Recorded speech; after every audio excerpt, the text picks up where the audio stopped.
तो जय हिंद साथियों, ये वीडियो जो हमारी है 1600 मीटर और 5 किलोमीटर के ऊपर। अगर आप 1600 मीटर की तैयारी करते हैं तो सब लड़कों का इच्छा होती है कि हम 5 मिनट के अंदर मारे। तो इस वीडियोस को अगर देखने के बाद आप 110% ये गारंटी के साथ कह सकता हूं कि आपकी टाइमिंग 5 मिनट के अंदर या 4:30 या 4:40 या 4:42 या 4:50 के आसपास हो जाएगी।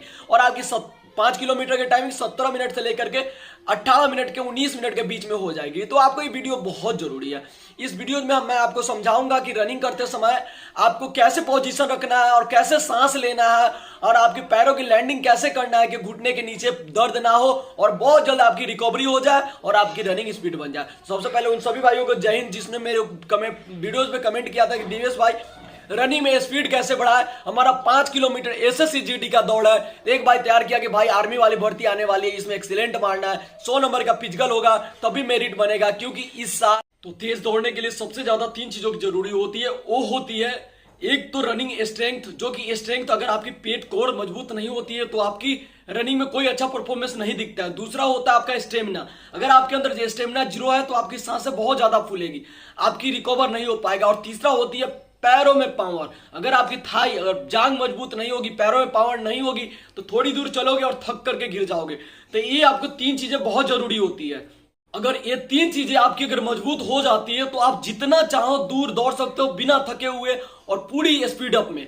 लेकिन एक बात है कि रनिंग शुरुआत करते हैं तो एक बैग से तेज तो नहीं दौड़ सकते, क्योंकि हमारे मसल्स में भी बदलाव धीरे धीरे होता है। तो धीरे धीरे बदलाव के लिए हमको लॉन्ग दौड़ना शुरू करना होगा। तो शुरुआती के दिनों में आपको यह मायने नहीं रखता कि आप धीरे धीरे क्यों दौड़ रहे हैं, आपकी स्टेप क्यों नहीं बढ़ रही है।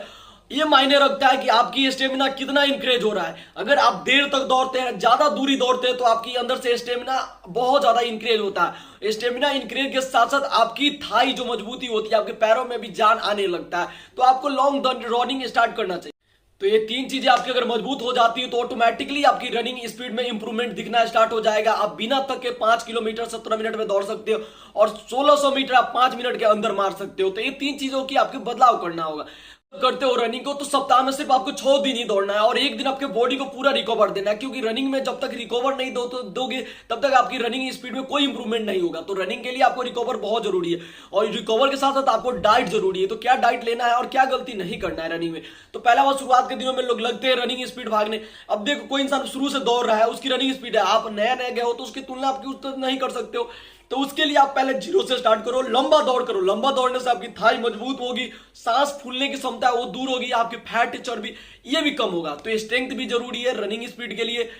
स्ट्रेंथ के साथ साथ आपकी रनिंग पोस्टर भी सही होना चाहिए। अगर आप रनिंग करते सीधा दौड़ते हो तो आपकी इससे क्या होता है, बहुत ज्यादा बॉडी में इंजरी होने के चांसेस रहता है, थकावट होता है। तो आपको आगे की तरफ हल्का झुक करके दौड़ना है, रनिंग दोनों हैंड मूवमेंट को सही करके दौड़ना है। इस चीज का भी विशेष करके ध्यान रखना है। शुरुआत दौर में जब रनिंग करते हैं ना तो लोग बहुत ज्यादा गलती ये कर देते हैं कि रनिंग के सब पहले स्ट्रेचिंग करते ही नहीं, ना तो स्ट्रेचिंग करते ना ही वार्म अप करते, डायरेक्टली रनिंग स्टार्ट कर देते हैं।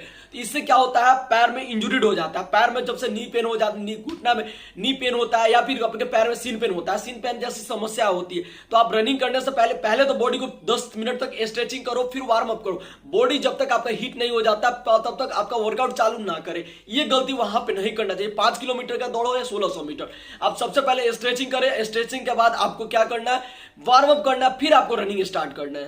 अभी अभी दौड़ना शुरू किए तो सबसे पहले आप किसी न किसी ग्रुप को ज्वाइन कर लीजिए। क्योंकि ग्रुप में दौड़ने से आपको एक तो मोटिवेशन मिलता है, दूसरा आपकी जो क्षमता है उससे ज्यादा मेहनत करने का भी मन करता है क्योंकि साथी लोग रहता है, इसलिए वहां पे इस चीज को फोकस होता है। उसके बाद आपकी जो सांस फूलने की क्षमता ये भी कम होगी क्योंकि वहां पे ग्रुप रहता है। अब ग्रुप में आपको ज्यादा मोटिवेशन मिलता है और एक दूसरे को देख करके भी कर सकते हो। सबसे ज्यादा कंफ्यूजन यहाँ पे ये होता है कि रनिंग करते समय आपको पंजा पे दौड़ना चाहिए कि एडी में, यही समझ में नहीं आता और इसी से आपकी स्पीड अप नहीं बढ़ पाती है। तो बहुत से मेरे भाई बताते हैं कि एडी पे दौड़ना चाहिए, पूरा पैर पे दौड़ना चाहिए, पंजे पे दौड़ना चाहिए। सबसे पहला जो भी भाई बिगिनर है जो नया नया शुरुआत किया वो कभी भी पंजे के बदौलत ना दौड़ने की कोशिश करे। वो धीरे धीरे अपनी आदत लगाए, अपनी एक्सरसाइज में अपनी वर्कआउट में ढाल लेता है कि पंजे के बदौलत आपकी रनिंग इंप्रूवमेंट हो। तो इसलिए आपको धीरे धीरे आदत लगाना है। इस चीज के लिए आप रनिंग जब स्टार्ट करते हो धीरे धीरे आपको पंजा पे आदत लगाना है, क्योंकि आपको रनिंग करना पंजा पे ही है। अगर 1600 मीटर के दौड़ाक हो तो आपको रनिंग पंजाब में ही करना है, क्योंकि पंजाब में करने से आपकी टाइम में बहुत ज्यादा सुधार होती है और आपकी बॉडी पे ज्यादातर असर नहीं पड़ता है। ठीक, आपको ज्यादा थकावट नहीं होती। इस बात का भी आपको विशेष कर ध्यान रखना है कि आपके बॉडी के जो पोजीशन है उसको पंजाब पे सही करने की कोशिश, और आपके कंधे और हाथों के बीच में 90 डिग्री का एंगल भी बनना चाहिए, ये भी याद रखना। और रनिंग करते समय दाहिना हाथ बाएं हाथ की तरफ नहीं जाना चाहिए और बाएं हाथ दाहिने हाथ की तरफ नहीं जाना चाहिए, क्योंकि रनिंग आपकी जो रनिंग स्पीड है ना, आपकी हाथ मूवमेंट से ही पता चलता है कि आपकी कितनी रनिंग स्पीड कर सकते हो। सुबह में दौड़ने से पहले आदत लगाओ कि कम से कम आधा लीटर या 1 लीटर पानी पिए। और एक बात और बताते थे, पूरा दिन में आपको कम से कम 4 से 5 लीटर पानी पीने की कोशिश करना है, ताकि आपकी रनिंग में बॉडी में जो पसीना निकलता है इसको भी वो पूरा करे, एनर्जी शरीर में जो कमी होती है उसको पूरा करे। रनिंग में एनर्जी की बहुत ज्यादा जरूरी होती है, उसके लिए आपको अच्छा प्रॉपर डाइट लेना है। सलाद का सेवन सबसे ज्यादा करना है आपको रनिंग में, सलाद के साथ साथ आपको चुकंदर का सबसे ज्यादा सेवन करना है, इस बात को भी आपको वहां पे ध्यान रखना है। उसके बाद आपको तेल वाला सामान नहीं खाना है मेरे दोस्त, तेल वाला खाओगे तो आपके बॉडी में फैट ज्यादातर बर्न होगा, फैट बढ़ेगा। और हमारी लास्ट और आखिरी पॉइंट है कि रनिंग करते समय अब सांस नाकों से ले या मुंह से। तो ये लोग कंफ्यूजन में, बहुत दोस्त मेरे ये कंफ्यूजन में रहते हैं। तो दोस्त मेरे, सबसे पहला बात, आप रनिंग करते हो तो आदत लगाओ नाक से सांस लेने का और मुंह को खुला रखने का। नाक से सांस लेने का, नाक से छोड़ने का, मुंह से हल्का हल्का सहारा सपोर्ट ले सकते हो। तो आदत आपको लगाना है कि नाक से ही सांस ले, मुंह खुला होना चाहिए, मुंह बंद करके नहीं दौड़ना है। क्योंकि एक्सपर्ट के अनुसार जो भी अच्छा दौड़ते हैं, जैसे कि मैं टेरिटोरियल आर्मी में टेरिटोरियल आर्मी में एक्सीलेंट मारा, आर्मी में 2 बार एक्सीलेंट मारा, तो जब मैं जो करता हूं उसको फॉलो बता देता हूं कि आप रनिंग करते हैं तो आपको नाक खुला, नाक से सांस लेना, मुंह खुला होना चाहिए। इस बात का विशेषकर आपको ध्यान रहना चाहिए। तो आगे मैं बताऊंगा नेक्स्ट वीडियो में कि आपको सांस कैसे लेना है, इस टॉपिक को पूरा वीडियो बनाऊंगा और आपको प्रॉपर डाइट क्या लेना है। फिलहाल के लिए जय हिंद, जय भारत।